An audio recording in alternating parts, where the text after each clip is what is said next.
Something I haven't said that often this season, the Carolina Panthers won a football game. Something else that I have said is they won it on a last-second Eddy Pineiro field goal. And that Eddy Pineiro field goal was set up by a methodical, time-consuming, multiple-play drive that really took a bunch of the guys involved to really contribute, and Bryce Young really orchestrated everything as well to keep everything steady. Thomas Brown caught a masterful drive. He's been under heat a lot of this time. His wife has come out and said he's pretty much a dead man walking as offensive coordinator, but he was calling plays like the rent was due on that final drive. So I want to go into the film room today. I know Bryce Young is going to get a lot of credit, but there was a lot of opportunities out there that could have been more that Bryce did take advantage of, but I think Thomas Brown really put together a beautiful, beautiful scheme drive and play calling to really help this team get this second victory of the year. Before we get into that, my name is Aaron Duncan with the Necessary Blunt, the Sports Talk. Recap and analysis of the Panthers is what goes down on this here channel, so make sure you are subscribed to get more film breakdowns just like this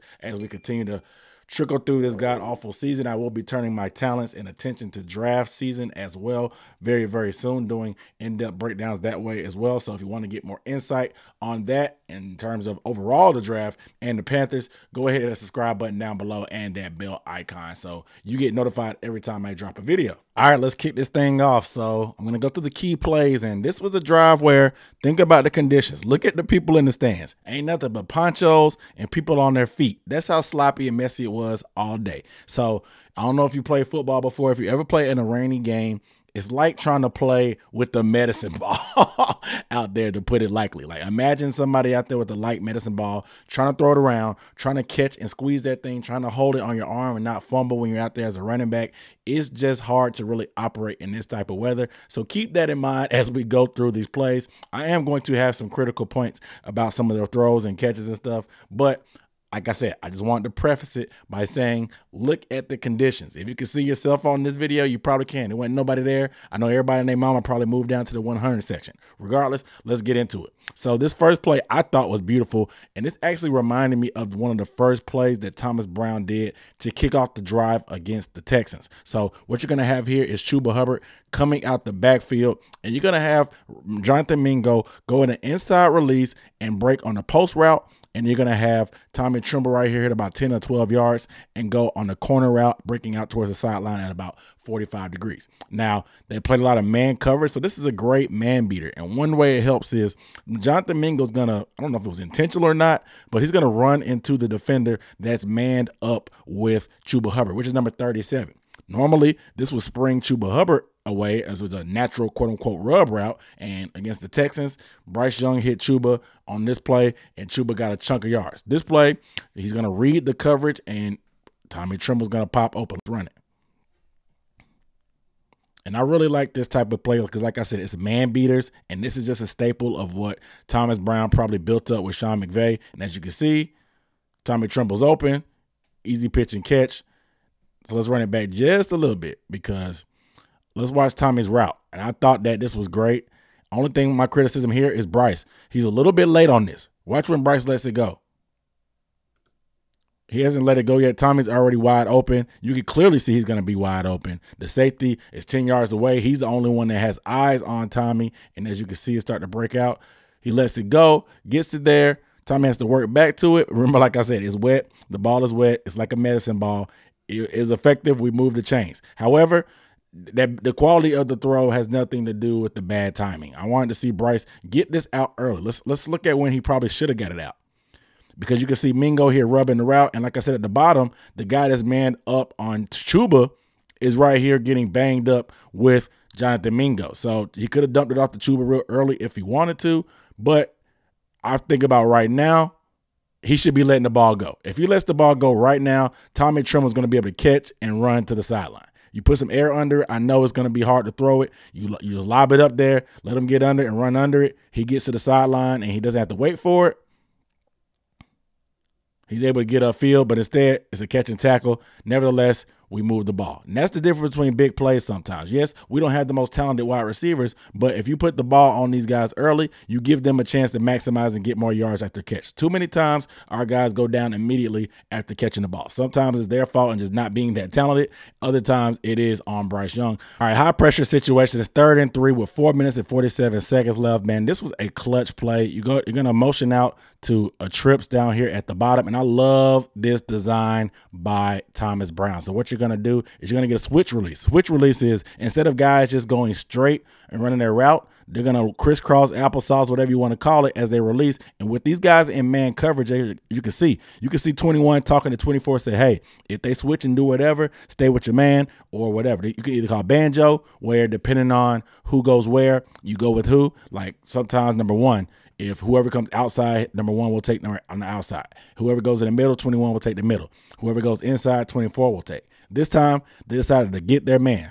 White on rice. Whoever you got, you got. Like, call it cat coverage. You got that cat, I got this cat. So this is what's going to happen. You're going to get a switch release. So obviously, DJ Chark is going to run a clear out route because he has the speed and he always does that. But you're going to get Jonathan Mingo. Instead of just running a corner route out straight up, he's going to do a switch release, come in front of Adam Thielen, which is going to kind of cross up the defenders, give him a step and break to that out route. And it's really going to be beautiful here, man. I love this design, and it puts the defense in conflict because of that switch release. And you got to have time and protection to do it. So you can see that switch release. You can see Chark going first, of course, Thielen going last with Mingo going in the middle. And number 1 is the one guarding Mingo. So look, that little rub route that he hit on excuse me, this is what it does. It puts the guy in conflict. This little rub right here, because of the switch release, he's not looking at Chark. He's following Mingo. So then that little piece, good outside release and a little bit of a rub by Chark to get a piece of that. And when you do that, look, Mingo has a step because that guy ran into Chark. And look, he's looking inside and favoring. So you know how Jesse Bates does. Jesse Bates, he got an interception on Bryce Young. So he's squatting on everything. Look, he goes short. Look at Jesse Bates at safety. He jumps this route thinking that it's going to be another little crosser or post that he saw in week 1 because he picked Bryce off with it twice. Instead of doing that, Mingo, great route, steps that foot in the ground. Look at his route by Jonathan Mingo, probably the best route he's run all year, wide open. It's a little bit underthrown, and it's a duck by Bryce because he had to get it out there. Like I said, it's like throwing a medicine ball sometimes, but it's effective and complete nonetheless. Right between the defenders, man. This is a beautiful design, bro. Like, this is probably my favorite play of this drive because, like I said, you do so much. You free up Jonathan Mingo by doing a switch release on number 1. Boom, he's chipped. And then Jonathan Mingo sells it by breaking inside, looking inside, and that forces Jesse Bates to jump. Boop, made you look. This ain't week 1, homie. We're going to the outside this time.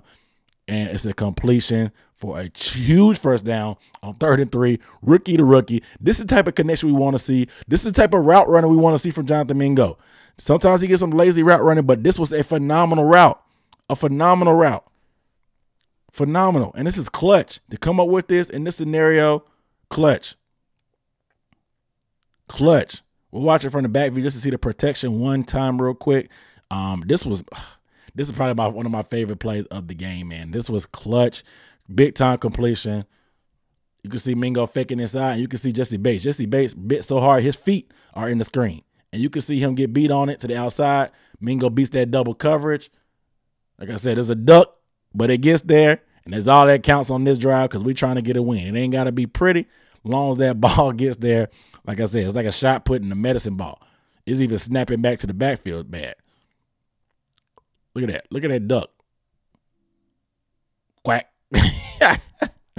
But it's effective nonetheless. I really like what we got here on this pitch and catch. Like I said, this play design was great. Let's look at the anticipation as he starts to break out. Bryce is waiting on him to open up a little bit to clear out, which is fine because you still got 21 there. He's separating now to let it go. I like the anticipation.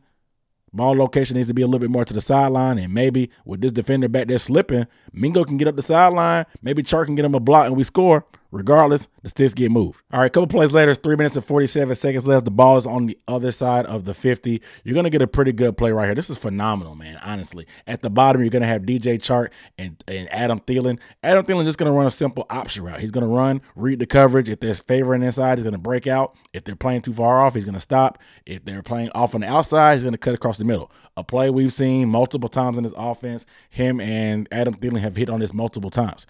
DJ Chark's responsibility is just to simply run down the field and clear out to create room for Adam Thielen. And according to what we heard, Adam Thielen was the first read, but Bryce liked the matchup downfield. This is the next step for Bryce Young, especially this year and going forward.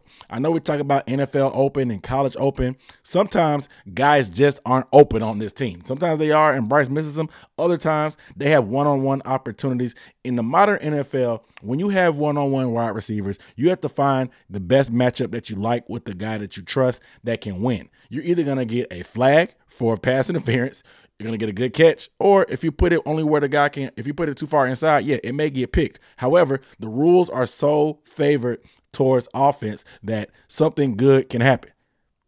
More likely than not when you throw it downfield. And so he's going to actually trust the one-on-one matchup. You get press covers. They're obviously showing it. One safety in the middle.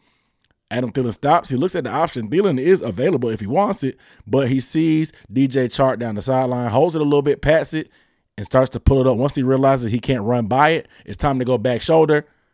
And this is a phenomenal throw, ball location, phenomenal adjustment. This is actually, you're not going to see a catch better in football, in this weather, in these conditions from a wide receiver. This is a phenomenal throw and catch. Perfect ball placement on the line, outside shoulder, about 17 air yards. Look at that, man. That's crazy. That adjustment to catch it, to get your feet down, also tuck it, brace yourself with that off arm. This is phenomenal. One more time from the top, and we'll see the tight angle to see what we see.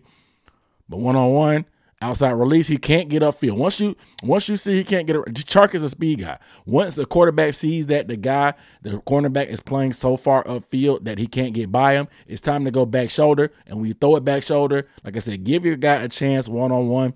Put it somewhere only he can get it or nobody can get it. You're going to get a PI or you're going to get a spectacular catch like this sometimes when you have quality receivers.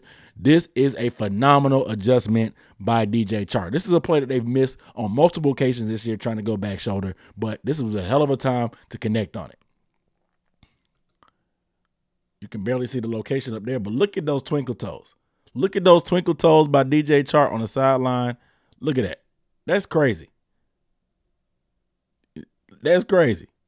That's crazy. Look at that. Ball location is phenomenal, away from the defender, and Chark knew it. Chark knew it too, man. This was phenomenal to get out of bounds as well. Just a great play overall. Good job being on the same page. Plenty of time in the pass pro. Look at that clean pocket. And Bryce, phenomenal ball placement. Look at that location. High and away towards the sideline, so only Chark can get it. I think they said the probability on this throw and catch was 4.7%, the second least probable completion in the NFL this year. Look at that, man. That's just crazy. That's just crazy. Give your guy a chance, man, and let them make a play for you. All right, here we go. The dreaded 3rd and short for the Carolina Panthers.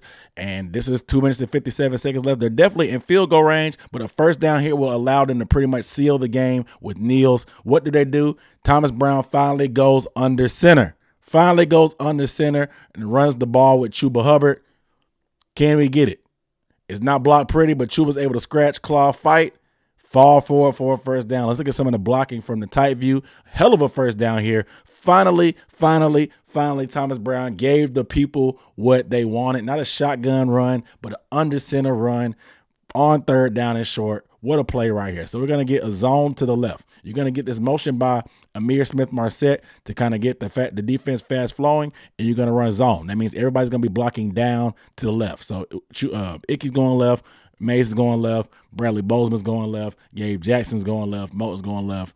And basically, Chuba's going to find his space. You're going to read number 72. Depending on what number 72 does, that's where his block is going to go. And you see number 72 is getting pushed off to the left. So Chuba knows, don't mess around, don't dance, let's get vertical. But also, you can see the fast-flowing defense. So puts that foot in the ground. Look at that left foot. This is something different from Chuba. In the rain, old Chuba, he plants off that right foot. When you plant off that right foot, you slip and fall. That's what old Chuba did. New Chuba plants off that outside foot, gets the square to the line of scrimmage, gets behind them pads, slips a tackle. He doesn't go down easy anymore. Slips a tackle and is able to fall forward and create a pile, man. What a play, man. This was huge. This pretty much sealed the game.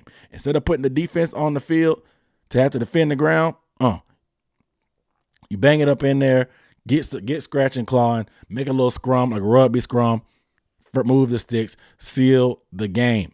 Seal the game. Now we can just take some knees, move the ball a little bit, move some more clock. Look at that. Fight, scratch, claw. Good job by the offensive line getting a hat on the hat. First down. All right, next place, the 2-minute warning has passed. We got 3 timeouts still by Atlanta, trying to burn some more clock. One more first down can seal the game for sure, for sure. You're going to leave a lot of time off on that previous one if you didn't get it. But this time, it's pretty much you get one more first down. You can burn their timeouts. You get one more first down. You control the game. So let's go ahead and do it. So right here, I love this play call because right here, you're going to get a motion by Adam Thielen to fake the end around to the left, and you're going to get reverse action. I talked about misdirection from Thomas Brown, and I love this play call. You're actually going to get, Miles Sanders is going to go for a dump off, and then you're going to get an inside read by Tommy Tremble on a shovel pass if we want to. We didn't go to the shovel because the defense played well, but that's the option was there. Very creative. Very creative. Gets the ball out on the sidearm throw. Not pretty, but complete. Inbounds. Keep the clock moving. Positive yards. We'll take it. We'll take it. A completion ain't a loss. It doesn't stop the clock. A completion ain't a loss. So let's watch this. Like I said, Adam Thielen's going to run across and watch the footwork. Watch Miles Sanders. He's going to step up so he clears Thielen and get flat to the line of scrimmage so he can get to the flats. This defender's coming off the edge, trying to force the issue with Bryce. He's going to read that flow.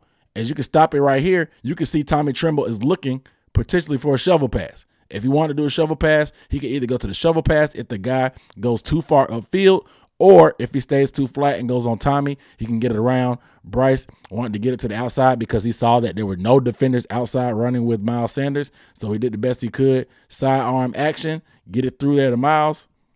Miles catches it. Nice and secure. Let's watch it from the back view to get a real view of how this blows up. And I really love, like I said, this design by Thomas Brown. Very creative. Very creative. Something we haven't seen much. Misdirection, so you get everybody flowing left. Look at all these defenders. Look at the linebackers. Flowing left, and you get action coming back right, so they're automatically outflanked. The guy that's supposed to be guarding Miles Sanders, he's already got a 2-yard head start on him.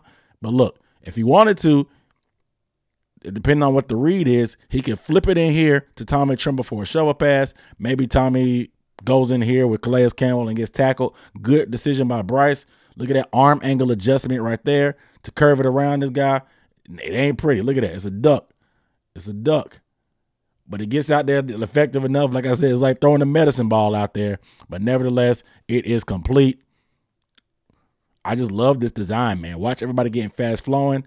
And boom, shovel pass underneath if you want it. But look, flip it out there. Let's move. Give him a real catchable ball. Move it, keep it moving. Keep the clock moving. All right, last play for all the marbles is 3rd and 3, 147. If we get this first down, like I said, they have 1 timeout left. We can seal this game, man. It's a wrap. We sweep Carolina if Eddie hits this field goal. So 3rd and 3. This is really kind of a passing scenario, and you playing with house money as a play caller. Put your mind in this thing. You want to make sure they use their last time out. With Desmond Ridder and in this weather, you don't want them to have any way to stop the clock except for going out of bounds or incomplete passes because that gives them more time. Yes, they will only need a field goal, and with Young Hoku sick, you never know what could happen, but you want them to burn that timeout. That way it's a running clock, and you probably have confidence in your dominating defense that if the ball is in their hands and they have to get a stop, you feel confident in that. So you could pass if you wanted to stop the clock, but they would keep their timeout. Why not try to run the ball and pop one with a light box and break some tendencies? Breaking tendencies is teams tend to pass the ball on 3rd and 3. How about we run the ball and make a statement here to seal this win? We spread the field, so like I said, breaking tendencies, that creates a little bit of a lighter box. You have 7 in the box, but this overhang guy is kind of second guessing, and if we run it the way we run it, it ain't gonna matter. We're gonna run a trap right up the middle. We're gonna pull Gabe Jackson, and Chuba Hubbard is gonna get downhill in a hurry and get that first down with ease all the way down to the 1-yard line. Falls, gives himself up Unselfish play, and that'll be game right there. We pumped up. So on this trap, you're gonna let Gabe Jackson pull. And so what Cade Mays is gonna do, he's gonna trap this defender that's above him. He's gonna block, but let him go. When he does that, he's setting him up for the kill because Gabe Jackson is coming to knock his block off.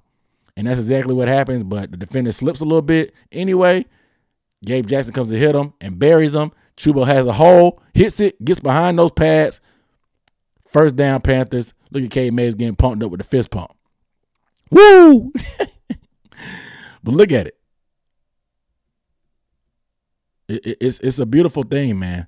It's a beautiful thing. And Chuba, man, he does a beautiful job getting downhill, hitting it with force. I love traps. They're quick hitting plays. It catches the defense off guard because Chuba really just runs in a straight line, hits it. He doesn't have to make any moves, doesn't have to read anything, just gets through scot-free. There's an arm tackle there, but that's why they do those drills during the week, to run through arm tackles, break those tackles, keep those feet moving, run through contact, and secure the bag, man. Secure the bag. What a win for the Carolina Panthers, man. I love this drive. You see we're going to be in victory formation now in order to set up for the Eddy Pineiro field goal. So there you have it, guys. Another game-sealing drive for the Carolina Panthers. Man, I really like what Thomas Brown mixed up there and calculated for this team, man. Like, it was a big-time win. And like I said, Thomas Brown, he's inexperienced, but you can see the play designs, the timing, and the plays, where he drew up to get guys available, spread the ball around to Tommy Tremble, Mingo, Chark. Bryce Young did what needed to be done. Some beautiful passes, some ugly passes that were still effective and complete. And the running game got going.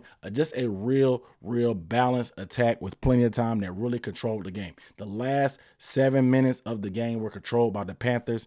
What a statement win for them, man. You guys let me know down below in the comments how you feeling about Thomas Brown now, man, after this play call, man. I showed you some of these designs and how brilliant some of them were and how it ended up working in the long run. I want to get you guys' thoughts about it. But without further ado, my name is Aaron Duncan signing off for the Necessary Blunt Sports Talk. Make sure you are subscribed. I'll see you next time. Peace.